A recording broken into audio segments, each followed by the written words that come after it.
Australia तो बहुत easy है। पर अपने बच्चे पंजाबी जो हैं कहते हैं ना कि रूल्स तोड़ने के लिए तो होते हैं। केस ऑफिसर एडिलेड में ऊबर में बैठा है, ऊबर ड्राइवर से पूछा कितने घंटे हो गए भाई आपको चलाते हुए, ओह माय गॉड। तो वो कह रहा है सर आज 12 घंटे चला लिया।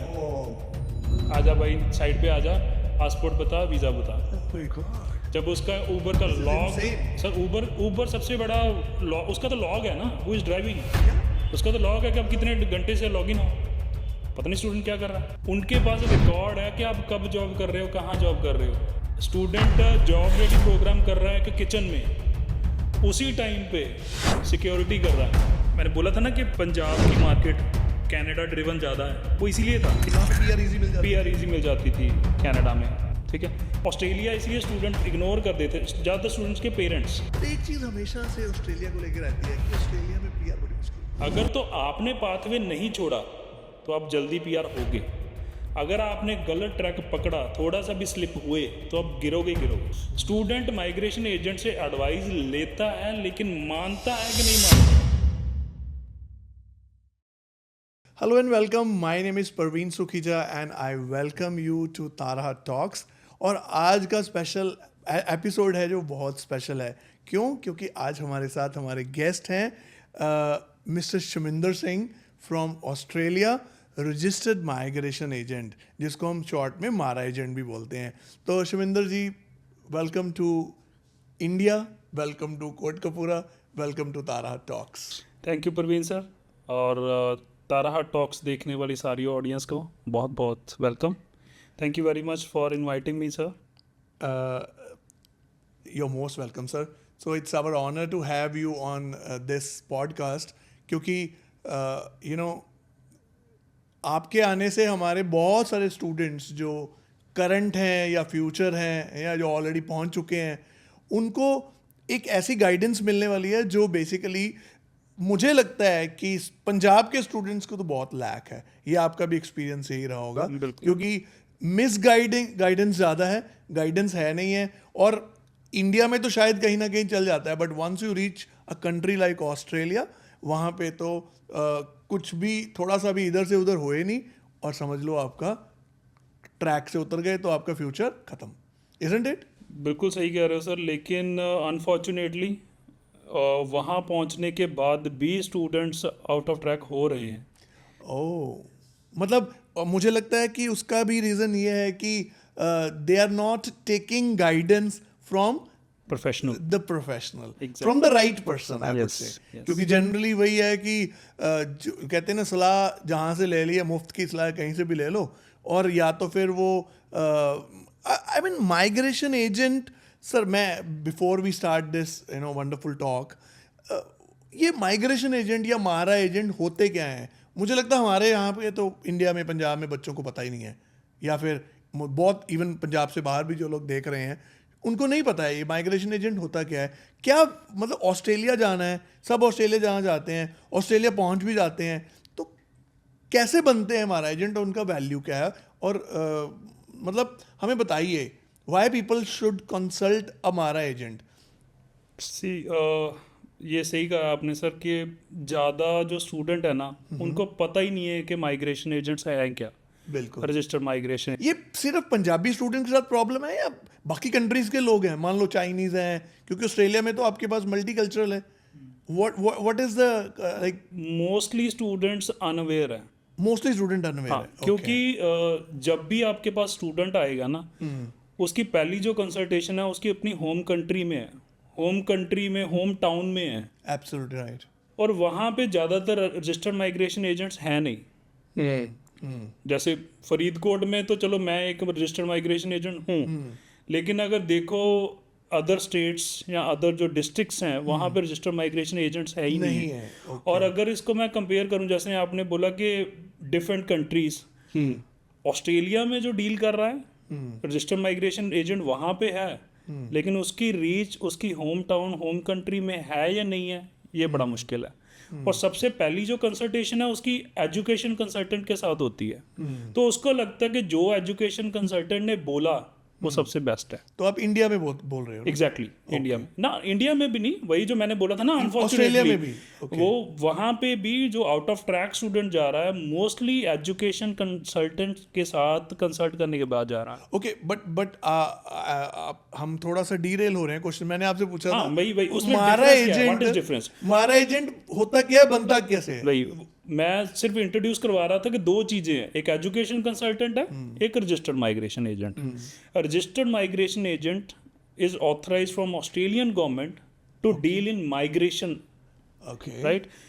इसका जो प्रोसेस है, so when you say migration means what? migration includes all the visa services, student visa, PR, employer sponsored visas, parent visas, visitor visas, partner visa, Okay. every sort of visa, medical visa, child visa, family visa, every sort of visa okay, that is available in Australian migration law. So migration agent is authorized by law to deal in those visas. थोड़ा मैं अगर बच्चों को बताऊं या जो सुन रहे हैं, कनाडा में जो हम ICCRC या RCICs बोलते हैं जी, वो they are authorised by Canadian government. Canadian government. Is it same? Exactly, that is the same thing. Okay, तो ओके, दैट एड्स वैल्यू। तो ये जो माइग्रेशन एजेंट, मान लो इंडिया से कोई बंदा, मान लो मुझे बनना है, क्या मैं बन सकता हूँ? नहीं, अनफॉर्चुनेटली नहीं बन सकते। रीजन? इसकी रिक्वायरमेंट होती है you should be a permanent resident और ऑस्ट्रेलियन सिटीजन, पहली रिक्वायरमेंट। मतलब ऑस्ट्रेलियन बनना पड़ेगा उसके लिए? जी बिल्कुल। ओके, तो दूसरी जो रिक्वायरमेंट है कि आपको माइग्रेशन लॉ करना पड़ेगा, ओके, राइट। तीसरी रिक्वायरमेंट में आपको IELTS academic overall 7 6.5 each score लेना पड़ेगा। ओके, और उससे भी जो डिफ़िकल्ट चीज़ है, एक एग्ज़ाम होता है कैपस्टोन, ओके, 3 स्टेप्स होते हैं उसमें। पहले MCQ होता है, फिर एक डिटेल्ड क्वेश्चन होते हैं सेकंड एग्ज़ाम में, और थर्ड में इंटरव्यू होती है, प्रैक्टिकल एग्ज़ाम। तो वो तीनों क्लियर करने के बाद कैपस्टोन का रिजल्ट आएगा, सबको मिला के फिर आपकी रजिस्ट्रेशन होगी। ओके। सर कितने, मान लो वहाँ पे बहुत लोग ट्राई करते होंगे जो ऑस्ट्रेलिया, कितने % इसका रिजल्ट है? सर जो जिस टाइम मैंने रजिस्ट्रेशन ली थी उस टाइम जो आपने कब किया था? 2022। अच्छा, it's been almost 3+ years. 3+ years, Okay, yes. wonderful. तो जिस टाइम मैंने लाइसेंस लिया था उस टाइम जो ऑफिशियल रिकॉर्ड्स थे, तो passing rate of capstone was only 18%। 18%? Yes, 18% only. तो That's not very high. उसके बाद जो मेरे यूनिवर्सिटी में क्लासमेट्स थे जो जिन्होंने लॉ किया था, काफ़ी IELTS नहीं क्लियर कर पाए। मतलब रजिस्ट्रेशन का पाथवे इज़ नॉट ईजी, और उससे बड़ी बात है हर साल इसको रिन्यू करवाना है। Okay, you have to be updated. हमारी CPDs होती हैं हर साल, 10 CPDs अटेंड करनी है, लॉ से अपडेटेड रहना है। और सबसे बड़ी चीज़ है, हमारा जो हमारी बॉडी है जो रेगुलेट करती है, उसकी गाइडलाइंस को फॉलो करना। We are obliged to follow all the guidelines under code of conduct. तो how strict it is? Very strict. India में जैसे चलता है वैसे नहीं, इंडिया में भी is there anybody in India जो रेगुलेट करती है नहीं। किसी को? इंडिया में कहने को लाइसेंस है, हमारे पास पंजाब गवर्नमेंट ने लाइसेंस दिए हैं, कहने को तो बॉडी है, बट नो वन इज वो तो रेगुलेटेड। कोई भी ले सकता है, कोई भी ले सकता है, लेकिन कोई स्टडी नहीं है इन्वॉल्व, कोई स्टडी नहीं है, कोई एक्सपीरियंस नहीं है उस वहाँ पे। अगर you want to deal in immigration तो आपको लाइसेंस लेना है। अगर आप नहीं लेते लाइसेंस और आप डील करते हो, अगर आप पकड़े गए तो 2 साल की जेल है और $16,000 फाइन है। ओह my God, Yes, sir. So legally you cannot deal in migration, but again वहाँ पे भी एक छोटी सी प्रॉब्लम है। जैसे हमने बोला ना, रेगुलेट वहाँ पे रेगुलेट माइग्रेशन एजेंट्स होते हैं, एजुकेशन कंसल्टेंट्स को वहाँ पे भी रेगुलेट नहीं किया जा रहा। इस वजह से स्टूडेंट्स, उनको डिफरेंस नहीं पता। जैसे जिस तरीके हमने बात शुरू करी थी ना कि स्टूडेंट्स को पता ही नहीं है, जो स्टूडेंट यहाँ से गया उसको पता ही नहीं है कि माइग्रेशन एजेंट कौन है और एजुकेशन कंसल्टेंट कौन है। यहाँ से वो चला जाएगा एजुकेशन कंसल्टेंट के पास और कहानी खत्म। एजुकेशन कंसल्टेंट तो कोई भी बन सकता है? कोई भी बन सकता है, मतलब there is no such requirement. लेकिन कुछ एक छोटा सा कोर्स है QAC। अच्छा, वो तो ऑनलाइन है? ऑनलाइन कोर्स है, 3-4 घंटे में हो जाता है, 350-400 फीस है, और एक सर्टिफिकेट मिल जाता है।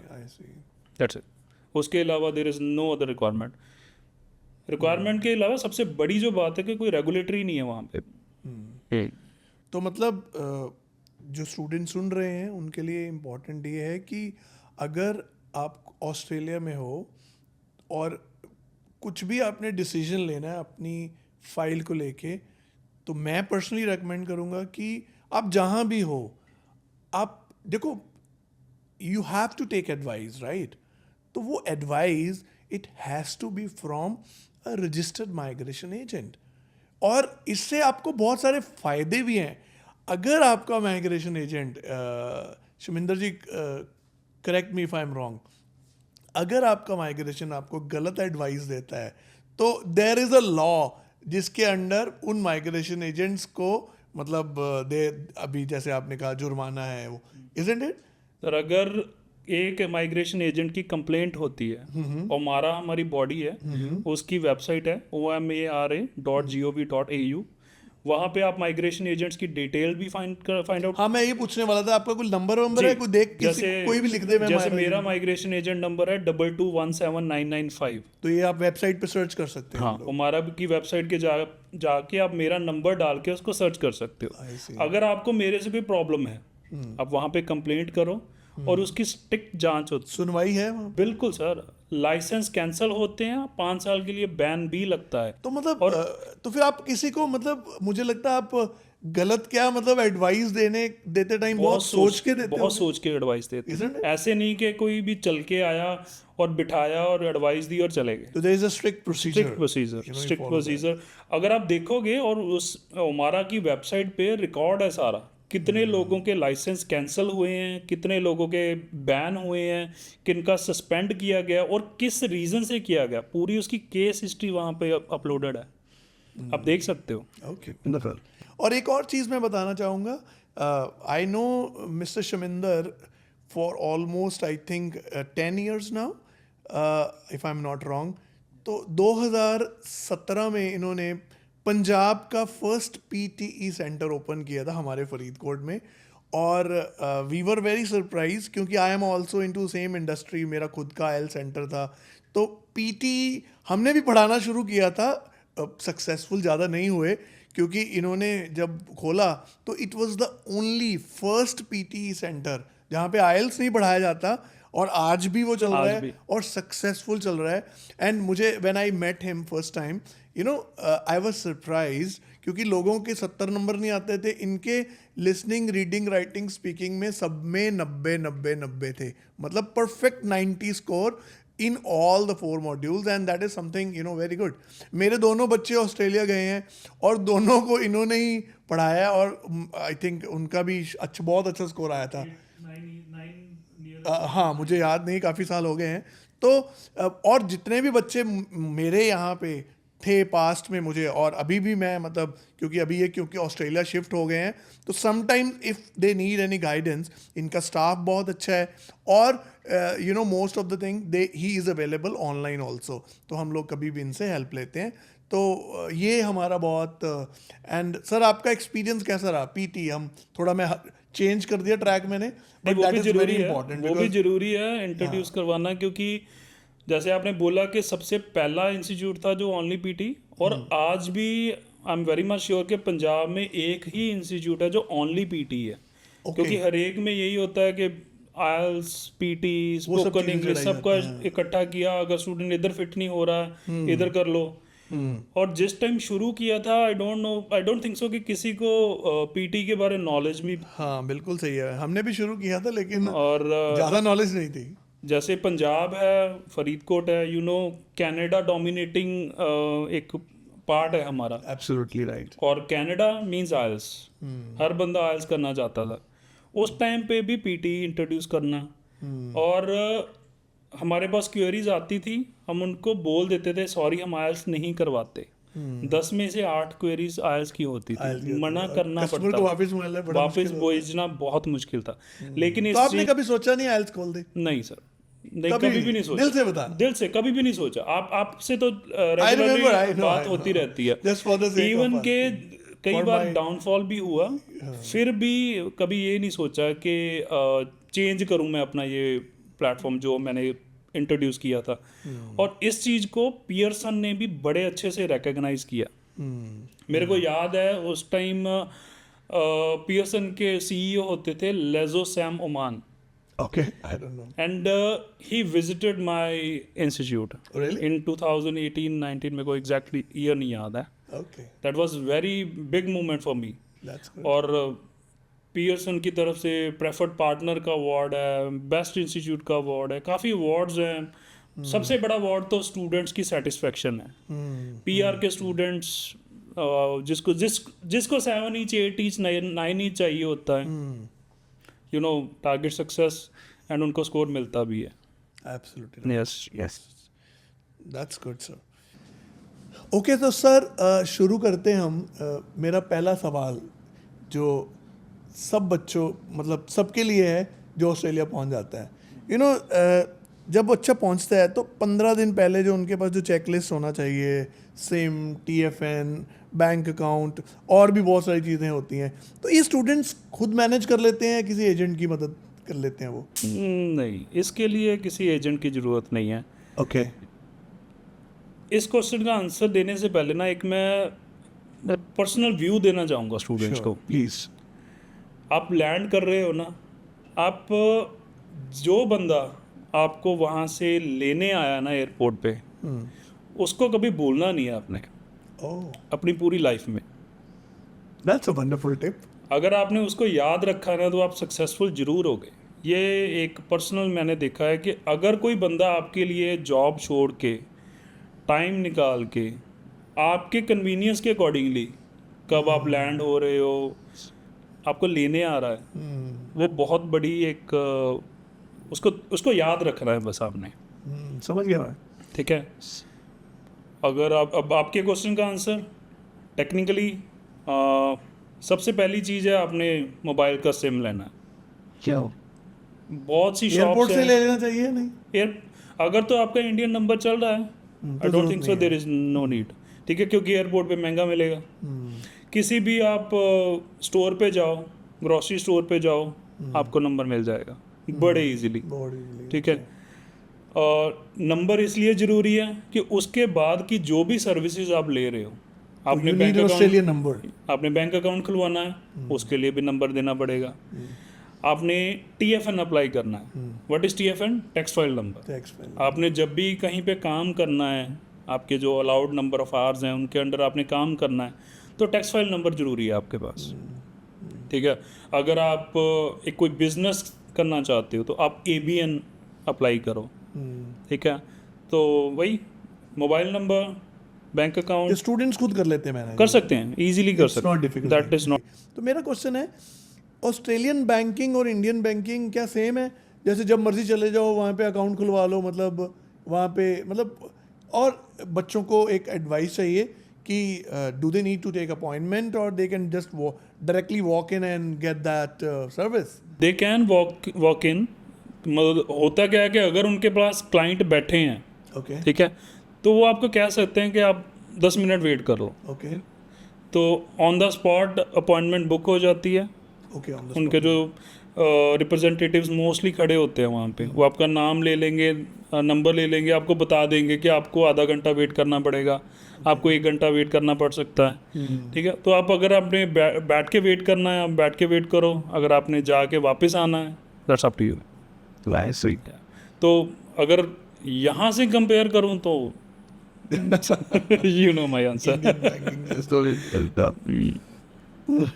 कन्वीनियंट बहुत है, यूज़ करना बहुत कन्वीनियंट है। जैसे I am very much sure कि जितने भी यहाँ पे स्टूडेंट्स हैं जो +2 पास करके जा रहे हैं, they are not using any bank, उनके पेरेंट्स यूज़ कर रहे होते हैं इंडिया में। हाँ, मतलब ये सारी बैंकिंग आजकल बस वो बच्चे, I think they have the Paytm and all, exactly, they have apps but they don't banking use नहीं करते। बैंकिंग नहीं यूज़ करते, ये उनके लिए पहला एक्सपीरियंस होगा। Net banking they never use.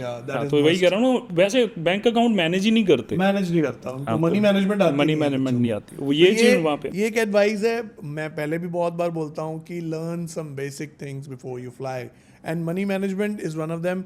Learn some basic, आपको ये अकाउंट ये कैसे मैनेज करते हैं, नेट बैंकिंग क्या है, यू नो, चेक पेमेंट्स क्या है, ऑनलाइन आपके जो ऐप है उसको पूरी अच्छे से करें. डोंट ओनली यूज़, क्योंकि ये पेटीएम वहाँ नहीं चलेगा, ये इंडिया में ही चलता है. इंडिया में तो QR कोड, वहाँ पे QR कोड भी नहीं है. वहाँ पे yes we can pay through Apple Pay and other, वो जो है आजकल टैप करते हैं.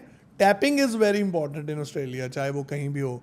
तो पेमेंट इज थ्रू. और मैंने सुना है sir Australia is going cashless very soon. Yes they are. और बच्चों को थोड़ी आदत डालें कि यहाँ से कैश ज़्यादा ना लेके जाएं, क्योंकि एवरीथिंग इज ऑनलाइन देयर, सब कुछ कार्ड पे ही है. यहाँ से कैश अगर लेके भी जाता स्टूडेंट तो वहाँ पे खर्चने का जगह ही नहीं है, खर्चने की नहीं है. तो वहाँ पे जाके भी बच्चा ATM के थ्रू बैंक में डलवा रहा है, ओके, जमा ही करवा रहा है. तो वो कहीं भी मैं जब लास्ट टाइम ऑस्ट्रेलिया गया था तो मैं ऐसी 2-3 सिचुएशंस आई जहाँ पे they don't accept even cash. वो कहते हैं हम लेते ही नहीं है, आपको कार्ड से पे करना पड़ेगा. क्योंकि देखो why it is so like safety, because अगर मान लो वहाँ पे कैश है ही नहीं तो there are no chances of theft और एनीथिंग. तो इसलिए उन्होंने कैशलेस किया कर दिया कि कैश होगा ही नहीं वेन्यू पे. तो लेकिन 500-1000 तक रिकमेंडेड है कि इतना लेके चलो. कई बार फ़ोन नहीं यूज़ काम कर रहा है, ठीक है, अपने वॉलेट लॉस्ट हो गया आपका, कार्ड नहीं है आपके पास, तो $100-200 ऑलवेज आपके पास सेफ रखो. अगर कोई इमरजेंसी सिचुएशन हो, कोई लीगल इशू हो जाए, किसको कांटेक्ट करें, एम्बेसी को या कोई लोकल हेल्प होती है? सबसे पहले 000 Australia. So you dial 000 for help, just like we dial 100 in India, 100 in India.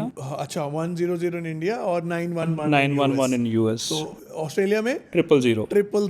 000 याद रखना. ऑस्ट्रेलिया में इमरजेंसी हेल्प है. तो क्या क्या हेल्प करते हैं सर वहाँ पे वो?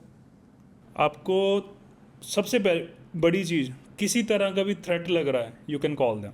ओके, या आपको फायर है, फायर थेफ्ट है, थ्रेट है, फायर थ्रेट है, और कोई वैसे एक्सीडेंट हो गया, कोई मेडिकल इमरजेंसी है, डाल स्ट्रेट अवे 000. तो कितनी देर में हेल्प आ जाती है sir?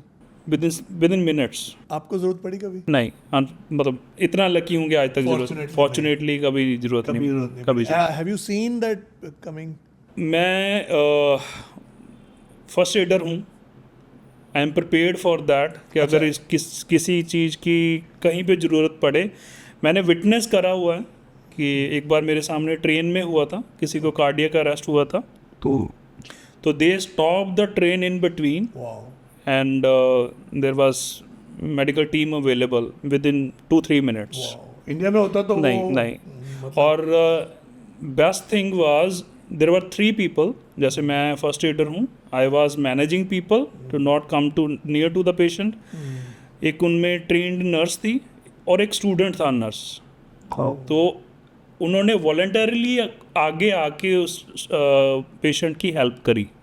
And that was very unique experience for me, because that lady she came, she the shirt and start giving CPR. Yes.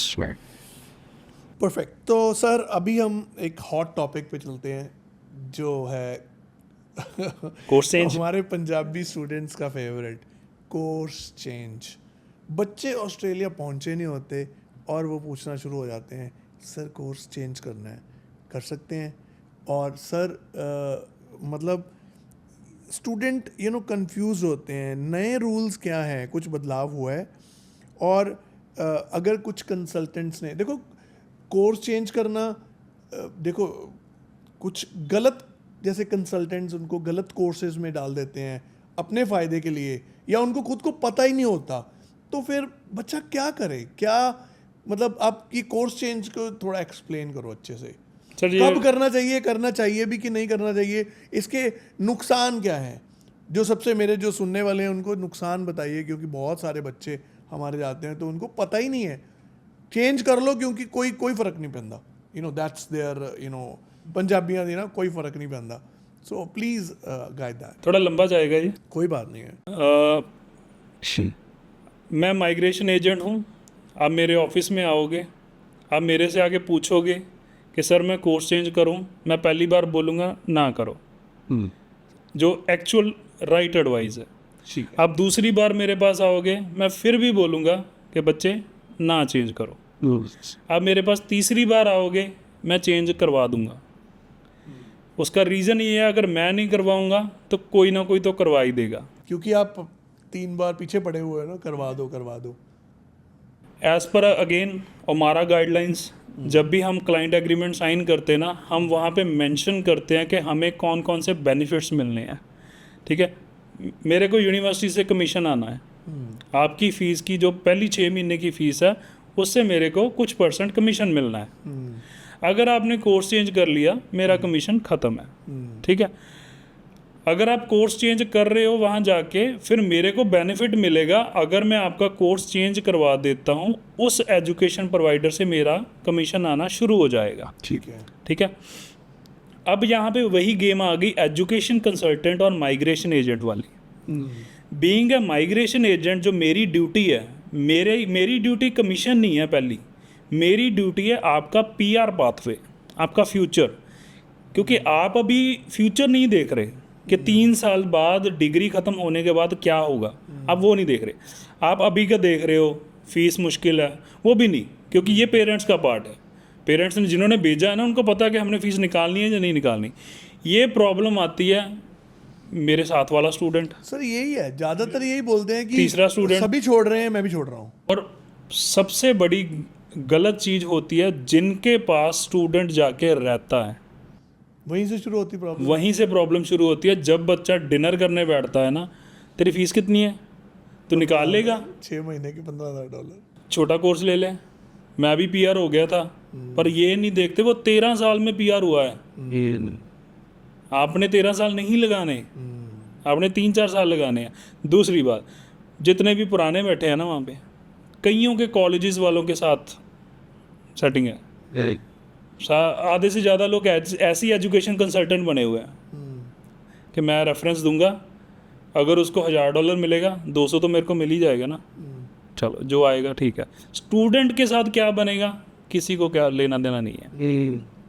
लेकिन एक माइग्रेशन एजेंट, मैं अपनी बात नहीं कर रहा, आप किसी भी माइग्रेशन एजेंट के पास जाओ, There is a strict rule. वो आपको सही एडवाइस ही देगा। अच्छा, अगर आप कोर्स चेंज करना चाहते हो एक अच्छे अपने भले के लिए, आप नर्सिंग करना चाहते हो, आप उसको अपग्रेड करना चाहते हो, एक जेन्युइन रीज़न है, मैं भी हेल्प करूँगा, मैं भी कभी मना नहीं करूँगा अगर आपकी एलिजिबिलिटी बन रही है। लेकिन अगर आप कोर्स को डाउनग्रेड कर रहे हो, आप अपने फ्यूचर को खतरे में डाल रहे हो, नहीं, फिर वो मुश्किल है। सर अभी कोर्स चेंज की बात अभी मेरे साथ कल ही हुआ है। कल मेरा शाम को इंस्टाग्राम लाइव था, तो 2 स्टूडेंट्स जो अभी फरवरी इनटेक में मैंने भेजी हैं, दोनों ग्रेजुएट्स ही, बहुत स्मार्ट बच्ची हैं। उन्हीं की मर्ज़ी से उन्होंने खुद master of project management course choose किया था। तो वो बोल रही हैं मुझे कल जब फ़ोन पे किया शाम को, तो कहती कि सर हमें कोर्स चेंज करना है, व्हाट डू यू से। तो my reflexes always say no, why you want to change.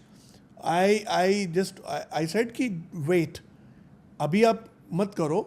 क्यों आप कर रहे हो? क्योंकि मुझे पता है अभी 2 महीने हुए हैं, अभी उनको ये वाला सेमेस्टर तो पढ़ना पड़ेगा, और देवर सेइंग सर जून तक हमारी है, फीस भरनी है।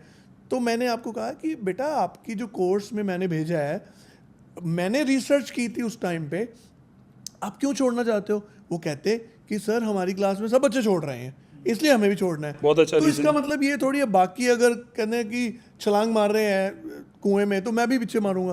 तो आपको क्या लगता है, मास्टर और प्रोजेक्ट मैनेजमेंट करके बच्चा PR नहीं हो सकता? पाथवे नहीं है, PR होना नहीं होना अलग बात है, पाथवे नहीं है। क्यों नहीं है ना? है, बिल्कुल है। सबसे पहली चीज़, अगर आपने ऑस्ट्रेलिया का PR पाथवे देखना है ना, तो आपको एक ऑक्यूपेशन डेजिग्नेट करना होता है।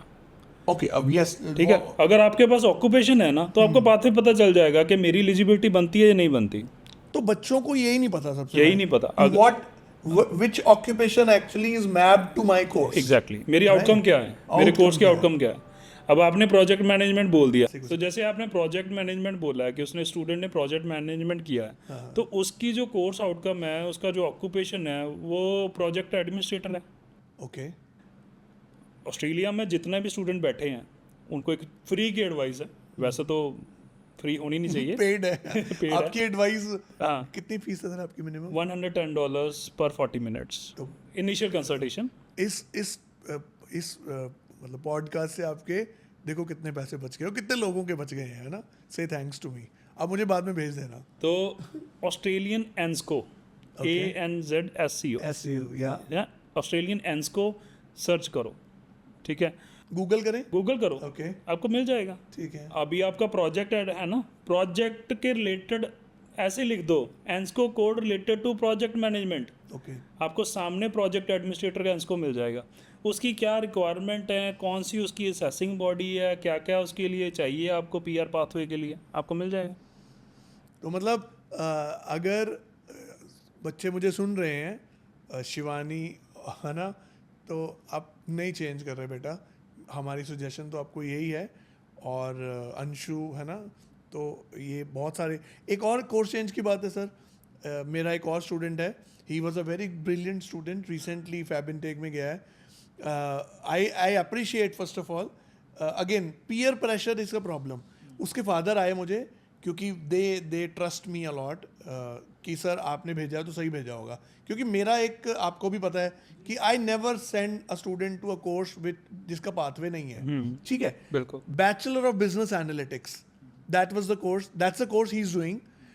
बच्चा कहता है कि मैं करना चाहता हूँ, लेकिन कहीं ना कहीं उसको पीयर प्रेशर है, भी दोस्त बोल रहे हैं, रूममेट बोल रहा है कि छोड़ दे, लेकिन पापा उसके बोल रहे हैं कि सर जो आप कहोगे हम वो करवाएंगे। तो मैंने उसको होल्ड पे रख दिया है। मैंने कहा wait, I will consult because I am not the right person. जो माइग्रेशन एजेंट बोलेंगे हम उनको। तो आप क्या बोलते हो सर, ये जो बैचलर ऑफ बिजनेस एनालिटिक्स वाला बच्चा है? Same ANZSCO code, business analyst. So he has yes yes PR pathway. Business analyst के 3-4 मिल जाएंगे उसको, 3-4 मिल जाएंगे। ठीक है। ICT बिजनेस एनालिस्ट अलग है, हाँ, मार्केटिंग, ICT business हाँ, अलग, हाँ। मार्केटिंग वाले अलग है, बिजनेस एनालिस्ट अलग है, उसके पास पाथवे है। देखो, आपका रूममेट, आपका फ्रेंड, आपका रिलेटिव, हो सकता है उसके सर्कमस्टांसिस उसको एग्री ना करते हो, उसका साथ ना दे रहे हो नेक्स्ट फीस भरने के लिए, मे बी फाइनेंशियली वो हाँ, एक well off constraint नहीं हो है। सकता है, बिल्कुल हो सकता है, ऐसे Yes, we चांसेस agree. होते भी हैं। We agree. तो वी कैन नॉट से कि हर बच्चा ही सेम सिचुएशन में होगा। बट अगर आप पे कर सकते अगर हो आप पे कर सकते हो, और आप अच्छे स्टूडेंट हो, यस, और आप you are actually worried about your career but you are changing course just because there is some pressure और या there is some misguidance, तो वो आप प्लीज अवॉइड। मैं एक ऐड कर दूं, यहाँ पे आप बेटर हो कि you are Indian passport holder, क्योंकि इंडियन पासपोर्ट होल्डर्स को आफ्टर स्टडी जो 485 वीज़ा मिलता है वो एक्सटेंडेड मिलता है as compare to other countries, because वो हमारी जो एक डील हुई है ना तो रिसेंटली। अगर आप उसको डाउनग्रेड कर रहे हो कोर्स को, you are losing your chance. अच्छा, अब डाउनग्रेड का मतलब, एक बार मैं थोड़ा अभी इसको थोड़ा प्रैक्टिकली समझना चाहूँगा। एक स्टूडेंट गया है यहाँ से मास्टर्स करने, क्या वो वहाँ पे जाके कुकरी का डिप्लोमा ले सकता है? अगर ले सकता है, हाँ, मतलब लोग ले रहे हैं, नुकसान क्या हो सकता है? स्ट्रेट देखो, विदाउट एनी फिल्टर, 2 स्ट्रीम्स होती हैं, थोड़ा सा टेक्निकल, थोड़ा सा स्ट्रेट अवे। 2 स्ट्रीम्स होती हैं, ये स्टूडेंट अपनी ग्रांट लेटर पे देख सकता है। एक होता है higher education stream, higher education bachelor और मास्टर्स वाले स्टूडेंट की ग्रांट लेटर पे लिखा होगा हायर एजुकेशन, ठीक है। जो cert 3, cert 4, diploma, advance diploma, ये सारे आते हैं वोकेशनल एजुकेशन के अंदर, राइट, वेट के अंदर। वेट, हाँ। आप मास्टर से सर्ट 3 लॉजिकली टेक्निकली नहीं आ सकते, तो this is called downgrading. Downgrading. आप कोर्स अपना जिस लेवल मतलब में इंडिया से गए थे हायर एजुकेशन, वो ना लेके आपने एक छोटा कोर्स ले लिया। छोटा भी इतना छोटा, सर्ट 2, सर्ट 3, सर्ट 4, जो वहाँ के जो एजेंट है वो ये वाला कोर्स देते हैं उनको। हाँ, सर्ट 3 से स्टार्ट होता है। ओके, ठीक है। तो मतलब सर्ट 2, सर्ट 3, सर्ट 4, फिर डिप्लोमा, फिर डिग्री है, और डिग्री करके बच्चा गया है मास्टर्स में, और वहां से फिर डाउनग्रेड करके वो सर्ट 3 में तो इससे उसको वीजा में नुकसान? मैं वही कहने लगा था, अगर तो उसने बाय लॉ चल के करना है तो उसको वीजा नया डालना पड़ेगा, ओह, विच इज वेरी रिस्की। तो देना ही नहीं ऑस्ट्रेलिया ने? नहीं देना, तो ठीक वो है। तो I mean, we should not do that. अगर आप देखो वहाँ पे जो कुछ एजेंट्स भी हैं, माइग्रेशन एजेंट्स भी हैं जो करते हैं, ठीक है, तो वो स्पेशली इस चीज़ को प्रमोट करते हैं कि masters to work visa approved, Oh my God. लेकिन एक अप्रूव्ड दिखाया जाता है जो 20 Rejections refuse है, वो हुए हैं थोड़ी वो बात नहीं करेंगे, दिखाए जाते कभी भी सोशल मीडिया। तो फिर अगर उसका रिजेक्शन हो जाए तो फिर उसका फिर वही पैसा खराब, ART डालो, फेडरल में जाओ, रिव्यू के लिए रिक्वेस्ट वो करो, फ्यूचर खत्म, कचहरियों के चक्कर कचहरियों के चक्कर। Okay. ठीक है, अब उसमें ये तो था लीगल वे, अगर लीगली करना है तो आपको वीज़ा दोबारा से लॉन्च करना पड़ेगा। अब उसमें शॉर्टकट क्या है जो मोस्टली लोग अपना रहे हैं, आपको सर्ट 3 सर्ट 4 डिप्लोमा के साथ ग्रेजुएट डिप्लोमा की एक COE ले देते हैं जिसको फ्यूचर COE बोलते हैं। COE तो बच्चों को पता ही होगा, अब ली होगी वीज़ा लेने के टाइम पे, Actually, COE वहाँ पे फ्यूचर COE ले लेते हैं कि मैंने सर्ट 3 सर्ट 4 डिप्लोमा करने के बाद ये कोर्स करना है। और जो एडवांस्ड डिप्लोमा का AQF लेवल है, ऑस्ट्रेलियन क्वालिफिकेशन फ्रेमवर्क जो लेवल है, वो बैचलर से ऊपर है। ओके ठीक है, उससे क्या होता है कि जो हायर एजुकेशन की रिक्वायरमेंट है वो मीट हो जाती है। ठीक है, तो Future मतलब COE से। स्टूडेंट वेट में नहीं रह गया, वो दोबारा से हायर एजुकेशन में चला गया।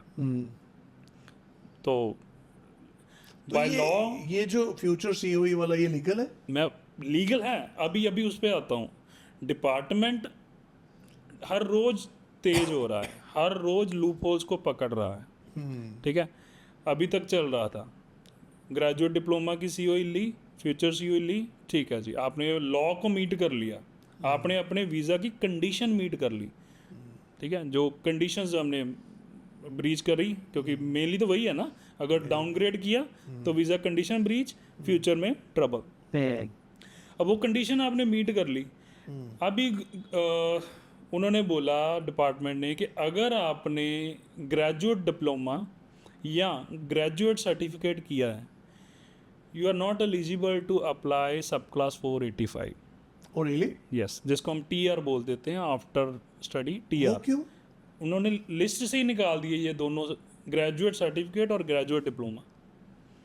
और जिनके पास फ्यूचर ये COE जो है, अर्ली चाइल्डहुड के बच्चे जो करते हैं वो ग्रेजुएट डिप्लोमा है ना, हाँ, तो वो अब वो नहीं आए, उनको वो TR नहीं डाल उनको सकते, TR नहीं वो TR नहीं डाल और सकते, जिन्होंने डाली हुई है वो ठीक है। अच्छा वो ठीक है। अब से जो करेंगे, जब वो अनाउंस हुआ उसके बाद ग्रेजुएट डिप्लोमा और ग्रेजुएट सर्टिफिकेट पे आप 485 नहीं डाल सकते, यू आर नॉट एलिजिबल।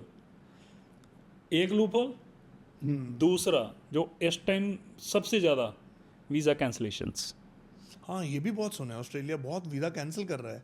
आपने कंडीशन ब्रीच कर दी है टेक्निकली, चाहे वो एक लूप होल था लॉ में, उसके साथ बड़े लोगों ने बेनिफिट लिए, लेकिन अब डिपार्टमेंट सख्त हो रहा है। आपके पास फ्यूचर COE है ग्रेजुएट डिप्लोमा की, आपका वीज़ा कहीं भी कैंसिल हो सकता है। मतलब ऑस्ट्रेलिया सख्त था पहले भी और मुझे लगता है अभी भी है, बिल्कुल, और रहेगा भी, है ना सर। ऑस्ट्रेलिया ना तो कभी आसान था और ना रहेगा, isn't it? इसीलिए ऑस्ट्रेलिया बेस्ट है, तभी बेस्ट है। तभी बेस्ट है ना। ऑस्ट्रेलिया क्रीम जाती है और क्रीम ही बचती है।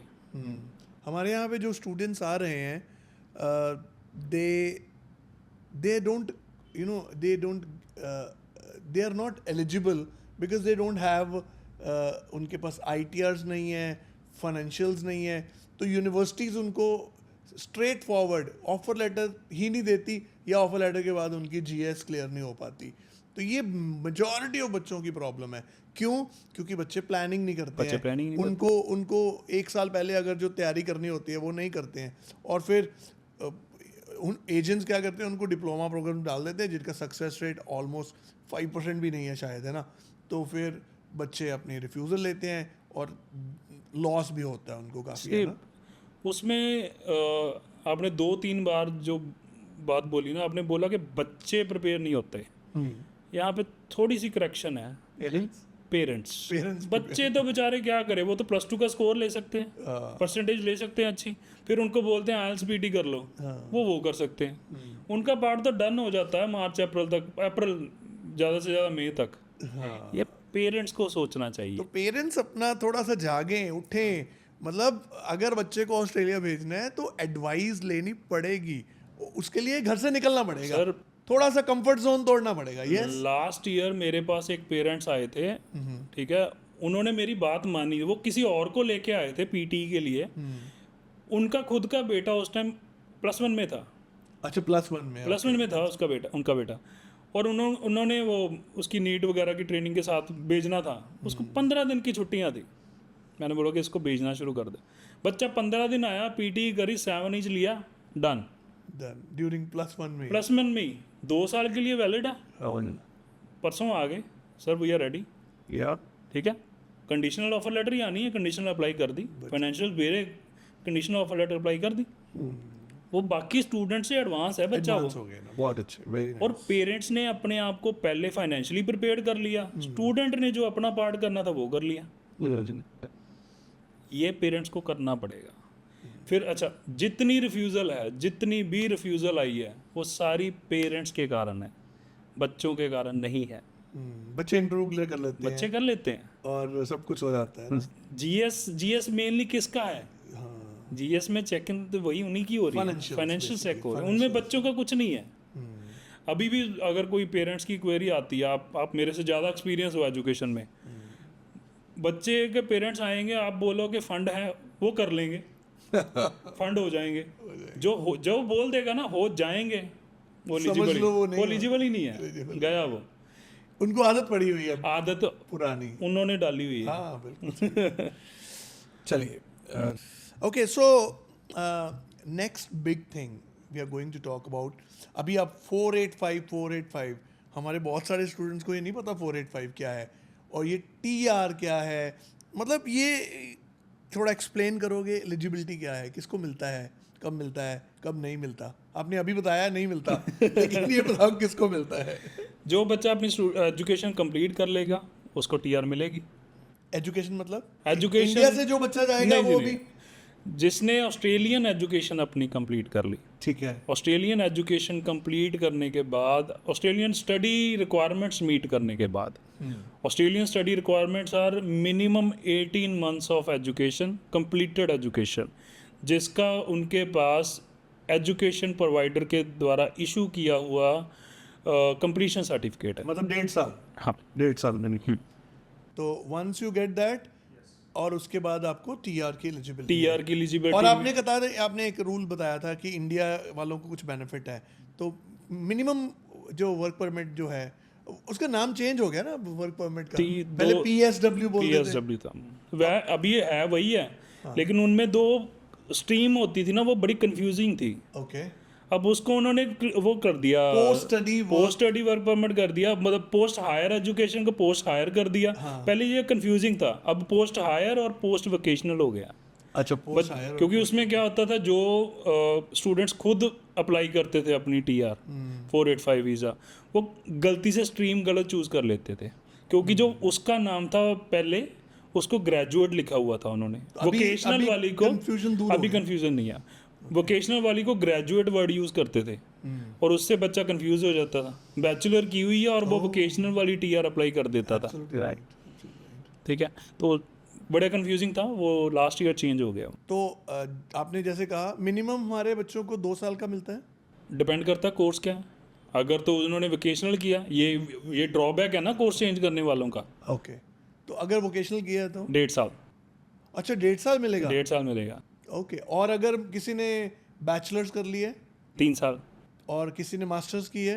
उनको भी 3 साल, और 2 साल प्लस 1 ईयर मिल जाती है, एक्सटेंडेड भी मिल जाती है, रीजनल वालों को अलग से एक्सटेंशन मिल जाती है। नहीं, +1 एक्सटेंडेड, वो थोड़ा बताओ कैसे, मतलब because of Indian passport.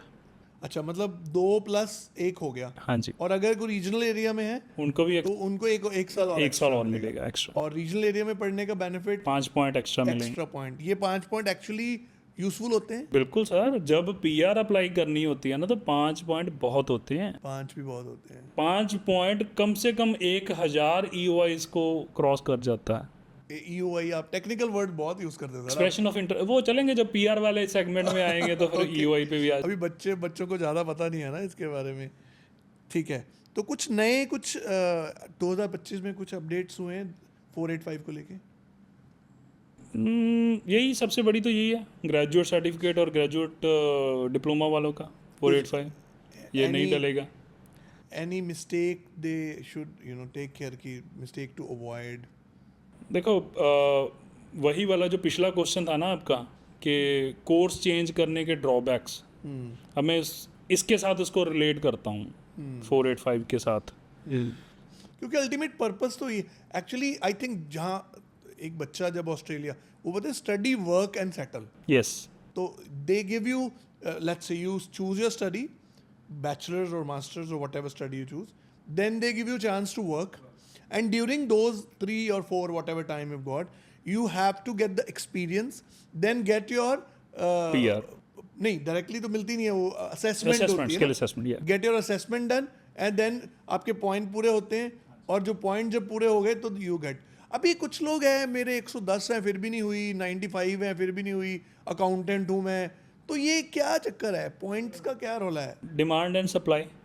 Okay अभी जैसे आपने बोला था कि बहुत सारे एप्लीकेंट्स पिछले सालों में नहीं बोलूँगा, उससे पहले कोविड से पहले कोविड से पहले बहुत सारे स्टूडेंट अकाउंटिंग में और आईटी में गए। ठीक है, उससे सप्लाई ज़्यादा होगी, डिमांड कम हो गई थी। ठीक है, तो फिर वो क्या करते क्या हैं, उनके जो पॉइंट्स है वो बढ़ा देते हैं, क्योंकि देखो अगर उन्होंने 500 अकाउंटेंट लेना है तो और 5000 अकाउंटेंट है तो फिल्टरिंग के लिए कुछ तो यूज़ करना पड़ेगा। जैसे कनाडा में एक्सप्रेस एंट्री है वही है, ऑलमोस्ट सेम, वो मतलब पॉइंट सिस्टम तो वही है ना। एक्सप्रेस एंट्री में जो फेडरल होता है वो 189 वीज़ा है, जो पीएनपी है उधर कनाडा में, इधर वो 190 एंड 491 है। Okay, to be very precise. तो अगर हम पॉइंट्स की जब हम बात कर ही रहे हैं तो एक स्टूडेंट के लिए उसको क्या क्या पता होना चाहिए भी, किसके पॉइंट मिलते हैं? मैं वो 485 वाले से मैं रिलेट करके वही बताने लगा था कि जो स्टूडेंट ने सबसे बड़ी गलती करी, मैं एक नॉर्मल स्टूडेंट की बात कर रहा हूँ जो +2 के बाद जा रहा है बैचलर करने के लिए, नेचुरली वही ज़्यादा, ठीक है, ज़्यादातर स्टूडेंट्स की एज होती है 19+। ठीक है, कैलकुलेशन 19 ईयर्स का स्टूडेंट, तो 18 के भी नहीं होते, हाँ 19 वाला एवरेज ले लेते हैं, 19 साल की एज, ठीक है, 3 साल की डिग्री, 19-3-22, 3 साल की उसको TR मिल गई, उसकी एज 25 के पास या 25 क्रॉस करने तक चली जाएगी। ठीक है, उसके पॉइंट होते हैं एज के पॉइंट है 25 से 32 साल की एज के 30 पॉइंट मिलते हैं हाईएस्ट आज की date 19 April 2025 as of now. तो ये बड़ा इंपॉर्टेंट है, कल क्या हो जाए, कीप्स ऑन चेंजिंग। ये जो पॉडकास्ट अगर कल कोई देखे, तो ये this is very important point, you know law जो होता है ना वो एज ऑफ दिस डेट, आज क्या है और कल कुछ और हो सकता है, क्योंकि ऑस्ट्रेलिया में सर इलेक्शन है ना, और कुछ भी हो सकता है 5 मई को। हाँ जी, तो जो इलेक्शन है तो इट मींस कि नई गवर्नमेंट आ सकती है, चेंज हो सकती है, और चेंज हो गई तो नए रूल्स भी आ सकते हैं। अभी आप देखो कि मैं बोलने के टाइम भी अपने वर्ड्स पे ध्यान रख रहा हूँ कि कल को ये मेरे अगेंस्ट बैकफायर कर सकते हैं। दैट आपने ऐसा कहा था, आपने ऐसा कहा, because it will go online, yes जाएगा। ठीक है, चलो, तो 25 से 32 साल की एज के 30 पॉइंट मिलते हैं, और जिसने उस टाइम ग्रेजुएशन कंप्लीट कर ली, उस स्टूडेंट की बात कर रहे हैं, उसको ग्रेजुएशन के 15 पॉइंट मिलेंगे। ठीक है, ऑस्ट्रेलियन स्टडीज नहीं, सिर्फ ग्रेजुएशन, और मैं उसकी बात कर रहा हूँ ग्रेजुएशन प्लस एज, 30 एज के 15 ग्रेजुएशन, 45 पॉइंट हो गए। अब आ जाओ उस स्टूडेंट के पास जिसने हमारी बात नहीं मानी, ओके, और कोर्स डाउनग्रेड कर लिया, ठीक है, Cert 3 Cert 4 डिप्लोमा ले लिया उसने, ठीक है। अब उसका डिप्लोमा खत्म हो गया 1.5-2 साल में, 2 साल मान लो, 2 साल में 19 साल की एज, 21 तक कंप्लीट, 1.5 साल की उसको 485 वीज़ा मिलेगा, ठीक है, 22-23 तक रह गया, ठीक है। डिप्लोमा के मिलते हैं 10 पॉइंट, और एज के रह गए 25, क्योंकि 25 तक पहुंचा नहीं ना, 25 से 32-30 पॉइंट है, 25 तक तो पहुंचा नहीं है, तो 25 पॉइंट एज के रह गए, 10 पॉइंट डिप्लोमा के, तो बैचलर करने वाला 10 पॉइंट पहले ही आगे हो गया। और उससे बड़ी प्रॉब्लम, जो जिसने कोर्स चेंज किया वो यहाँ से पैसे भर के गया है, ठीक है, फीस दे के गया है, बड़ी मुश्किल से वीज़ा लेके गया, पता नहीं कितने गुरुद्वारे मंदिर गया होगा, ठीक है। क्यों गया था? रहने के लिए। ऑस्ट्रेलिया ने आपको 3 साल का वीज़ा दे दिया और आपको चांस दे दिया कि उसके बाद आप टीआर अप्लाई कर सकते हो, मतलब 6 साल के रहने का आपको दे दिया मौका। आप खुद उसको कम कर रहे हो, आप उसको यूज़ नहीं कर रहे, ठीक है। तो ये बात तो मुझे लगता है किसी ने बताई नहीं आज तक, नहीं बताई, है ना? मैंने कोशिश करी है। अगर आप मेरी सबसे पुरानी से पुरानी वीडियोस देखोगे ना, मैंने बोर्ड पे पॉइंट सिस्टम बना के बताया है कि भाई अच्छी चीजें वायरल कम होती है ना, कम होती है। अगर यही कुछ सेंसेशनलाइज कर दे तो है ना। देखो कंफर्ट जोन, आपने बात करी थी कंफर्ट जोन वाली, बच्चे कंफर्ट जोन छोड़ना ही नहीं चाहते। तो एक और मतलब नेगेटिव पॉइंट कोर्स चेंज करने का, इसमें एक और अगर मैं फाइनेंशियल एस्पेक्ट को ऐड करूँ ना, तो एक्सटेंड दिस, स्टूडेंट को लगता है कि मैं फीस बचा लूँगा, हाँ ये पैसे बचा लूँगा मैं अगर सस्ता कोर्स ले लूँगा। मेरे को कोर्स मिल रहा है जी जो 10-15 हज़ार साल में मिल जाएगा, हो जाएगा, ठीक है। स्टूडेंट उस पर चला जाता है। बिल्कुल। वो सारे जो कोर्सेज हैं उनमें नॉर्मली जॉब रेडी करना पड़ता है। जॉब रेडी प्रोग्राम होता है कि आफ्टर वोकेशनल कोर्सेज आपको 1 साल का एक्सपीरियंस लेना पड़ता है experience to be eligible for 485 visa. Okay. तो प्रोफेशनल ट्रेनिंग होती है। मैं एक शेफ़ या कुक की एग्जांपल ले रहा हूँ, जिन्होंने शेफ़ की स्टडी कंप्लीट करी, उनको 1 साल का जॉब रेडी प्रोग्राम करना तो पड़ेगा। उसको एक्चुअल में जॉब करनी पड़ती है। यस, जॉब रेडी, उनको ट्रेनिंग लेनी पड़ेगी किचन में। तो मतलब अगर किसी ने कुकरी कोर्स कर लिया तो उसको 1 साल वहाँ पे काम भी करना पड़ेगा, फिर वो अपनी फिर वो PR eligible अप्लाई करेगा होगा। और वो भी मिलेगी 1.5 साल की, है ना? Yes, oh that's. और इससे तो अल्टीमेटली अगर मैथमेटिक्स करें तो मुझे लगता है स्टूडेंट को नुकसान ही है। सर देखो मैं एक छोटी सी नेगेटिव चीज़ बताता हूँ कि एम्प्लॉयर जो है ना वो पेड मिलते हैं स्टूडेंट्स को पैसे दे के, और जो स्टूडेंट उतने पैसे बाद में एम्प्लॉयर को दे देता सर है। एक बात बताओ, जो बच्चे ये डिप्लोमास में जाते हैं जो डाउनग्रेड करके, ये जो पेंटिंग या फिर कुकरी या फिर जो भी छोटे मोटे डिप्लोमा है, बच्चे जाते हैं कॉलेज, पढ़ते हैं? मुझे नहीं लगता एक बच्चा जो बिजनेस एनालिटिक्स के लिए इंडिया से गया है वो पेंटिंग सीखेगा। ये क्या मजबूरी है उनकी बेसिकली? नहीं, देखो जो स्टूडेंट, जैसे आपने बात करी थी ना अकाउंटेंट या IT पर्सन जिसके पॉइंट्स बहुत बढ़ गए हैं, उनको तो हम भी एडवाइस करते हैं आफ्टर एजुकेशन अपना पूरा एक्सटेंडेड पीरियड लेने के बाद एलिजिबल हो जाओ। अपनी TR के दौरान, जब आपकी TR है उस टाइम पे आप बैकअप के तौर पे ट्रेड कोर्स कर लो। ट्रेड कोर्सेज इतना हॉट क्यों है मार्केट में? क्योंकि उनमें PR इजी है। जैसे आपने पेंटिंग बोला, lot of requirements I think, you know, क्योंकि दे नीड, हाँ, उनके पास डिमांड ज़्यादा है। हाउसिंग क्राइसिस है ऑस्ट्रेलिया में, कंस्ट्रक्शन बहुत है, इंडस्ट्री ये सबसे ज़्यादा बूमिंग इंडस्ट्री है। और 65-70 पॉइंट्स पे जो कंस्ट्रक्शन वर्कर्स हैं, इनसे रिलेटेड हैं, जो सबकी PR आ जाती है। अगर उसके बाद ये काम करते नहीं है, अब या करते हैं ज़्यादातर लोग? नहीं करते, नहीं करते। नहीं करते क्या मोस्टली करते ज़्यादातर लोग वहाँ पे क्या करते हैं सर, एक टिपिकल स्टूडेंट ट्रक चलाएगा पहले 10-12, मतलब अपनी लिमिट से ज़्यादा ट्रक चलाएगा, ठीक है, दिन रात वहाँ पे पैसे कमाएगा, और जिस एम्प्लॉयर से 2 नंबर में सैलरी डलवा रहा है उसको पे कर देगा। तो मतलब वो इधर से निकाल के इधर डालने वाली, उसको लग रहा है कि वो कमा रहा है, लेकिन उसको लग रहा है मैं कमा रहा हूँ, उसको लग रहा है कि मैं पेरेंट्स के पैसे बचा रहा हूँ, लेकिन अल्टीमेटली वो अपनी हेल्थ खराब कर रहा है, अपनी प्रोफाइल खराब कर रहा अगर है। एक बच्चा जो 5 साल पहले इंडिया से गया था और उसने ये सब रूट्स अपनाए, अगर उससे पूछा जाए, अगर आपको मौका मिले वापस जाने का, तो आप क्या ठीक करोगे? तो क्या वो यही कहेगा कि I won't change my course? आप अपनी ना इस वीडियो में बोलना स्टूडेंट्स को कि कमेंट में लिखें जिन्होंने ये गलतियां करी हैं। हाँ वही मैं पूछना चाहूँगा, वही है ना, वो लिख के बताएं। नो फ्रॉम, यू नो, मैं जानना चाहूँगा उन बच्चों से जिन्होंने 5, 6, 7 साल पहले ये गलती, मैं चलो गलती नहीं बोलता, ये स्टेप लिए थे। हो सकता है आपके लिए सही पड़ गया हो, exactly. और कई लोगों के लिए ये गलती भी बन जाती है, क्योंकि यू नो सब लोगों को सही गाइड नहीं मिलते हैं। तो ये भी है कि आई एम नॉट सेइंग कि जो मैं कह रहा हूँ वो सही है, हो सकता है मैं भी गलत हूँ।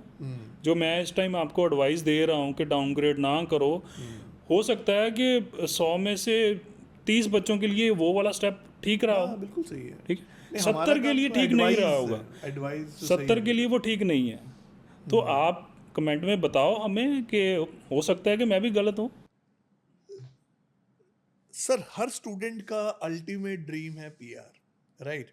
तो आपके एक्सपीरियंस के बेसिक पे आज का मोस्ट रियलिस्टिक पीआर पाथवे क्या लगता है, और ये स्किल असेसमेंट के लिए कब अप्लाई करना बेटर होता है?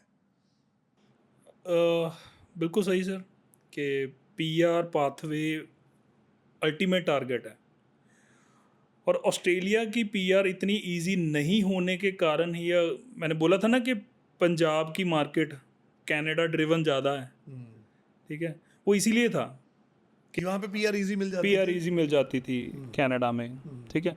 ऑस्ट्रेलिया इसलिए स्टूडेंट इग्नोर कर देते ज़्यादा स्टूडेंट्स के पेरेंट्स, तो लेकिन एक वो वहम था। आपने जैसे आप जानते ही हो कि मैं इंडिया से डायरेक्ट पीआर होके ऑस्ट्रेलिया गया, तो जो स्टूडेंट वहाँ पे उनके पास तो एक्स्ट्रा बेनिफिट है। मेरे यहाँ पे इंडिया में बहुत क्लाइंट है जो जनरल स्किल्ड माइग्रेशन के अंदर जो क्वालिफाइड हैं, जिनके पास स्किल है, एजुकेशन है, और वो डायरेक्ट पीआर जा रहे हैं, एलिजिबल हैं, जा सकते हैं और जा रहे हैं। पर एक चीज़ हमेशा से ऑस्ट्रेलिया को लेकर रहती है कि ऑस्ट्रेलिया में पीआर बड़ी मुश्किल है। मैं वही कहने लगा था ना, अगर तो आपने पाथवे नहीं छोड़ा तो आप जल्दी पीआर होगे। अगर आपने गलत ट्रैक पकड़ा, थोड़ा सा भी स्लिप हुए, तो आप गिरोगे ही गिरोगे। तो बेस्ट एडवाइस क्या है? बेस्ट एडवाइस, जो भी कर रहे हो मन लगा के करो। अच्छा, लोग ऐसे भी करते हैं, एक डिप्लोमा किया, छोड़ दिया, फिर किया दूसरा। सर स्टूडेंट्स ऐसे ऐसे भी मैंने देखे हैं जो एक कुकरी का सर्ट 3 ही 3 बार कर चुके हैं। वो क्यों? बस एक कॉलेज छोड़ा, उन्होंने बोला असाइनमेंट सबमिट करनी है, अच्छा, तो नहीं ये सेटिंग नहीं बैठ रही। अगर कॉलेज ने बोला कि आपने क्लासेस लगानी है, नहीं वो वाला कॉलेज ना, मेरे दोस्त ने बताया कि कॉलेज जाना नहीं पड़ेगा, उसमें ज्वाइन कर लेते हैं। तो ये प्रोफेशनल जो आपने वो कौन सा ईयर एक एक्स्ट्रा जो जहाँ पे आपको जॉब रेडी प्रोग्राम, वो फिर कैसे करते हैं जब ये कॉलेज इन जाएंगे? तो भाई कॉलेज वालों ने तो सिर्फ बेसिक ट्रेनिंग देनी है। ये जो है ये तो वहाँ जाना पड़ेगा, किचन में जाना पड़ेगा एक्चुअल। तो अगर वहाँ पे कॉलेज में लर्न ही नहीं किया कटिंग कैसे करनी है, तो जॉब रेडी प्रोग्राम में टेस्ट होना है। तो मतलब एडवाइस ये है कि अगर आप वो कर रहे हो तो वो भी दिल से करो। वही जो कर रहे हो एटलीस्ट दिल लगा के करो। अगर आप पेंटिंग कर रहे हो ना, तो एटलीस्ट सीखो, क्योंकि जॉब रेडी प्रोग्राम के दौरान आपका टेस्ट होगा, उन्होंने आपके स्किल्स चेक करने हैं। अगर आप फेल हो गए तो आपकी स्किल असेसमेंट नहीं मिलेगी। मतलब एक सिंपल सा बात है, आपने अपना जो टारगेट है, जो पाथवे है, एक तो मुझे लग रहा है कि एडवाइस से सब कुछ सही हो जाएगा। सही एडवाइस मिल जाए तो उनकी दुनिया बदल जाएगी, है ना। और एडवाइस लेनी है किससे? ऑफ कोर्स जो ऑस्ट्रेलियन गवर्नमेंट कहती है, माइग्रेशन एजेंट से, है ना। आजकल की प्रॉब्लम पता है क्या है सर? सोशल मीडिया जितना बड़ा एक बेनिफिशियल चीज़ हो सकती थी ना, उतना नेगेटिव हो चुकी है। बच्चे एडवाइस लेते हैं गूगल से। टिकटॉक ऑस्ट्रेलिया में चलता है, मैं उसको माइग्रेशन की दुकान बोलता हूँ। अच्छा, क्योंकि वहाँ पे जो एजेंट्स कर रहे हैं ना, एक्चुअली अब छोड़ो, मैं मेरी एक वीडियो है कोड ऑफ कंडक्ट को लेकर के, माइग्रेशन एजेंट्स को एथिकली काम करना चाहिए, प्रोफेशनली काम करना चाहिए, ठीक है। चलो that is a different topic. क्यों मतलब माइग्रेशन की एक्चुअली माइग्रेशन की दुकान बन चुका है social media. Student migration agent से एडवाइस लेता है, लेकिन मानता है कि नहीं मानता है। इंडिया वाला स्टूडेंट, उसके पास माइग्रेशन एजेंट नहीं है। वहाँ पे तो बहुत हैं। आप जा रहे हो, बात कर रहे हो, आप मान किसकी रहे हो, ये बहुत बड़ी बात है। गलत लोगों से एडवाइस नहीं लेनी, और अच्छी एडवाइस लो, और फिर आपको 100% अगर अच्छी एडवाइस मिलती है तो आपका पीआर पाथवे की कोई प्रॉब्लम। पॉइंट्स मीट करो, मैं ऐड कर दूं। आपने क्वेश्चन पूछा था, वो स्किप हो गया अपना, ठीक है, जहाँ पे मैंने डेट बोली थी। आज के टाइम पे 25 से 32 साल की एज के 30 पॉइंट है। हाँ जी। आपने डिप्लोमा किया तो 10 पॉइंट्स मिलेंगे। आपने डिग्री करी है, मास्टर्स करी है तो 15 पॉइंट मिलेंगे। आपने डॉक्टरेट करी है तो 20 पॉइंट मिलेंगे। ठीक है जी। इंग्लिश लैंग्वेज अगर 6 ईच है, मस्ट है, चाहिए ही चाहिए। 7 ईच 10 पॉइंट्स, 8 ईच 20 पॉइंट्स। ठीक है, better the English, better more the points. Exactly. अच्छा, ये teach PT में भी चलता है? यस, आइल्स पीटी जो भी है, पीटी सबसे बेस्ट है जी, पीटी सबसे इजी है, ठीक है। ओवरसीज एक्सपीरियंस, अगर आपके पास ओवरसीज 3 साल का एक्सपीरियंस है 5 पॉइंट, 5 साल का एक्सपीरियंस है 10 पॉइंट, 8 साल का एक्सपीरियंस है 15 पॉइंट्स, ठीक है। तो ये तो मतलब हमारे स्टूडेंट्स के लिए तो नहीं वैलिड है ना, नहीं, स्टूडेंट के क्योंकि लिए ये तो यहाँ से जो जाते हैं, जैसे आप गए थे तो आपके जो लिए। स्किल्ड वाले हैं, Yeah. ठीक है, ओके, बट लेकिन this is a point, this is a point. तो कई स्टूडेंट होते भी हैं जिनके पास इंडिया से लेके गए एक्सपीरियंस, मान लो जो ग्रेजुएट स्टूडेंट है, मास्टर्स वाले मास्टर्स वाला स्टूडेंट, वो क्लेम कर सकता है, अगर उसके पास 3-4 साल का एक्सपीरियंस है तो ओवरसीज वाला वो क्लेम कर सकता है। लाइक जैसे आपने अभी वो मास्टर्स वाली आपकी स्टूडेंट्स जिनकी बात कर रहे थे, तो उसके बाद आ जाता है इंडियन ऑस्ट्रेलियन एक्सपीरियंस, 1 साल के 5 पॉइंट है, ठीक है। ऑस्ट्रेलियन एजुकेशन के 5 पॉइंट है, ऑस्ट्रेलियन रीजनल एजुकेशन के 5 पॉइंट है, सिंगल के 10 पॉइंट्स हैं, अगर जो बच्चे सिंगल हैं। अगर आप मैरिड हो तो आपके स्पाउस के 10 पॉइंट्स मिल सकते हैं, अगर आपका स्पाउस भी स्किल्ड है, और उनके 6 ईच हैं तो 5 पॉइंट्स फॉर 6 ईच, 5 पॉइंट्स अगर आपका स्पाउस स्किल्ड है। स्किल्ड मतलब स्किल्ड अगर उनके पास भी स्किल असेसमेंट हो सकती है, उनके अच्छा, पास उसकी भी ऐसा अगर- कोई अच्छा, ऑक्यूपेशन है जिसकी स्किल असेसमेंट हम करवा सकते हैं, उसके भी एक्स्ट्रा, उसके 5 पॉइंट्स हैं। फिर आ जाता है जी नाटी, ये नाटी क्या है? कम्युनिटी क्रेडेंशियल लैंग्वेज कहते हैं, CCL। तो इसमें ये होता है कि to be very simple, you will give exam as a interpreter. Okay, अच्छा, ओके, इंटरप्रेटर जो आपकी रीजनल लैंग्वेज है, जो आपकी मदर टंग है, जैसे Punjabi to English, English to Punjabi, तो मतलब आपको पंजाबी का पेपर देना है। पंजाबी का पेपर देना है, तो उसमें आपको तो डायलॉग कर लेते हैं बच्चे? बड़ी इजीली डायलॉग है सर, जैसे फॉर एग्जांपल सेंट्रलिंक गया तो मेरे को इंग्लिश नहीं आती, मैं सेंट्रलिंग गया हूँ, आप मेरे इंटरप्रेटर हो, मैं केस ऑफिसर को नहीं समझा सकता, मैं पंजाबी में बोलूँगा, आप इंटरप्रेटर, मेरा इंटरप्रेटर है जो वो इंग्लिश में बोल के केस ऑफिसर को बताएगा, केस ऑफिसर ने जो इंग्लिश में बोला वो इंटरप्रेटर पंजाबी में मेरे को समझाएगा। ये छोटा सा डायलॉग होता है, 2 डायलॉग आएंगे, आपने पेपर क्लियर करना है। दैट्स ऑल है। तो पॉइंट 5 वाला पॉइंट आपने बिल्कुल समझा दिया है। तो वैसे तो देखो नेट पे बहुत कुछ अवेलेबल है, लेकिन प्रॉब्लम क्या, हम देखते नहीं है। तो इस वीडियो में सर ने हमें बताया है, तो thank you so much sir. तो अभी जो लास्ट जो है, बहुत सारे स्टूडेंट्स उनको वर्क राइट्स अवेलेबल है, आपको पता है 48 आवर्स पर फोर्टनाइट, पर अपने बच्चे पंजाबी जो हैं कहते हैं ना कि रूल्स तोड़ने के लिए तो होते हैं, तो करेंगे ना ज़्यादा काम, नुकसान क्या है सर, सीधा बताओ। सर सीधा नुकसान visa cancellation. Oh my God, don't tell me. सीधा ऐसा हमने कब सुना तो है नहीं, सर, आप अभी की न्यूज़ सुनो ना, स्टूडेंट मतलब पहले कभी नहीं हुआ, तो मतलब अब हो सकता है? बहुत हो रहा है, हो सकता नहीं है जी, अब तो भर भर के हो रहा है। रियली? स्टूडेंट घूमने इंडिया आ रहा है, स्टूडेंट वापस जा रहा है, सिर्फ उनके फ़ोन की चैट, उनके बैंक का बैलेंस, उनकी बैंक की स्टेटमेंट चेक करके उनसे पूछा जा रहा है क्रॉस Airport क्वेश्चनिंग में या एयरपोर्ट में। इवन मैं वर्स्ट एग्जांपल अभी दूंगा, आप हैरान हो जाओगे। केस ऑफिसर एडिलेड में ऊबर में बैठा है, ऊबर ड्राइवर से पूछा कितने घंटे हो गए भाई आपको चलाते हुए, ओह माय गॉड, तो वो कह रहा है सर आज 12 घंटे चला लिया है। ओह आजा भाई साइड पे आजा, पासपोर्ट बता, वीज़ा बता। माय गॉड, जब उसका ऊबर का This is log, insane. Sir Uber सबसे बड़ा लॉग, उसका तो लॉग है ना, हु इज़ ड्राइविंग, या उसका तो लॉग है कि आप कितने घंटे से लॉग इन हो। पता नहीं स्टूडेंट क्या कर रहा है, स्टूडेंट जॉब रेडी प्रोग्राम कर रहा है कि किचन में उसी टाइम पे सिक्योरिटी कर रहा है। सिक्योरिटी का लाइसेंस ऑफिशियल डिपार्टमेंट देता है, LRD, licensing and regulatory department. उनके पास रिकॉर्ड है कि आप कब जॉब कर रहे हो, कहाँ जॉब कर रहे हो, आप लाइसेंस्ड वर्क कर रहे हो, जहाँ पे आप JRP दिखा रहे हो उसी टाइम पे, एट ए टाइम 2 जगह तो 2 जगह पे आप कैसे हो सकते हो। सो मतलब मैंने ऐसे वर्स्ट टू वर्स्ट केसेस देखे हैं। एक स्टूडेंट की मैंने बैंक स्टेटमेंट देखी, इधर सैलरी के लिए पैसे ट्रांसफ़र करें, उधर से वो महान बंदा उसने साथ ही 5 मिनट बाद निकाल लिए ट्रांसफ़र बैक सैलरी, और ये स्टेटमेंट चल रही है 3-4 महीने से। ये बच्चे भोले हैं या लाइक व्हाट इज मिसगाइडेड, उनको लगता है कि बड़ा इजी है। ऑस्ट्रेलिया तो बहुत इजी है, क्योंकि पिछले उन्हें कर लिया। जो रूममेट्स हैं, जो उनके ब्रदर, कजन, सिस्टर, जो भी मतलब ये रिलेटिव्स जो हैं, पास्ट में हुआ अब भी चलेगा, ये गारंटी नहीं चलेगा सर। बहुत स्ट्रिक्ट हो रहा है Australia. It's not a piece of cake, strict हो रहा है ऑस्ट्रेलिया। बचो जितना बच सकते। स्ट्रिक्टनेस से फिर बचने का क्या तरीका है? वो यही है कि follow the rules, follow the rules, है ना, फॉलो द रूल्स।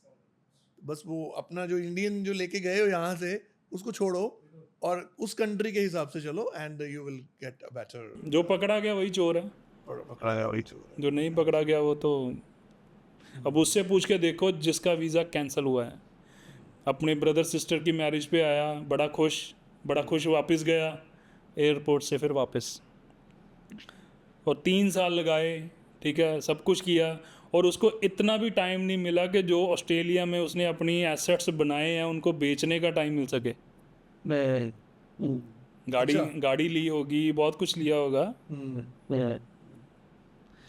तो फ्यूचर ख़राब, जो जितनी प्लानिंग थी सब ख़त्म।